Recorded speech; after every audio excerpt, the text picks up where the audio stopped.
जिवंत माणसं एकत्र असतील तर भांडणं होतात. पालकमंत्री चंद्रकांत पाटील. सांगली जिल्हा परिषदेमध्ये सत्तेवरून महायुतीमध्ये नाराजीच्या चर्चावरून पालकमंत्री चंद्रकांत पाटलांनी हे जिवंतपणाचं लक्षण असल्याचं सांगितलं आहे. जिवंत माणसं एकत्र असतील तर भांडण होतात, यंत्र असतील तर ती होत नाहीत. पण जिवंत माणसं ती भांडण बसून सोडवतात. त्यातूनही काही असेल तर ते मुख्यमंत्री सोडवतात आणि मुख्यमंत्री असे लोहचुंबक आहेत, जिथे गेले की सगळे मान्य करतात, असं मत चंद्रकांत पाटील यांनी मत व्यक्त केलेले. ते सांगलीमध्ये बोलत होते.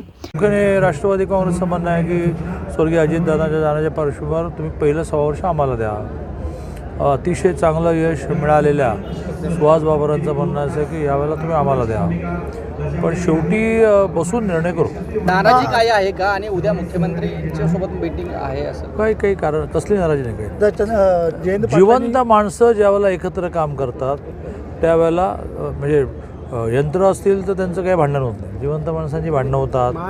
मग ती जिवंत माणसं असल्यामुळे ती बसून सोडवतात, पुन्हा तिथे न अडखळता मार्गक्रमण करतात. असं काही असेल नाही आहे फार तर ते माननीय मुख्यमंत्री महोदय हा एक असा लोहचुंबक आहे की तिथे गेले की सगळेजणं त्यांचं मान्य करतात. तेही अतिशय योग्य मार्गदर्शन करतात. ते बाबा 2 गोष्टीत तुम्ही मागे जा, 2 गोष्टीत तुम्ही पुढे या, असं करा.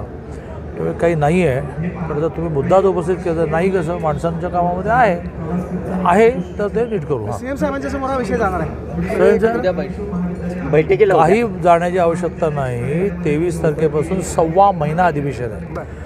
देवेंद्रचंही वैशिष्ट्य आहे की अधिवेशनामध्ये बजेट होतं, पेंडिंग विकासाचे प्रश्न मार्गी लावतात बैठका करून, आणि पेंडिंग संघटनात्मक माणसांचे प्रश्नही मार्गी लावतात. तो असं कर, तू 24 तारखेला रात्री आहे, मग ते येतो, ते ऐकतात. मग ते त्याचा दुसऱ्या पार्टला म्हणतात की तू 25ला ये, मग ते नेक्स्ट वीकमध्ये दोघांना एका तेव्हा बसवतात. असं 1.25 महिन्याचा उपयोग 14 पासून ते बजेट सँक्शन होण्यासाठी, विकासाचे प्रश्न सोडवण्यासाठी, माणसांचे प्रश्न सोडवण्यासाठी उपयोगात आणतात.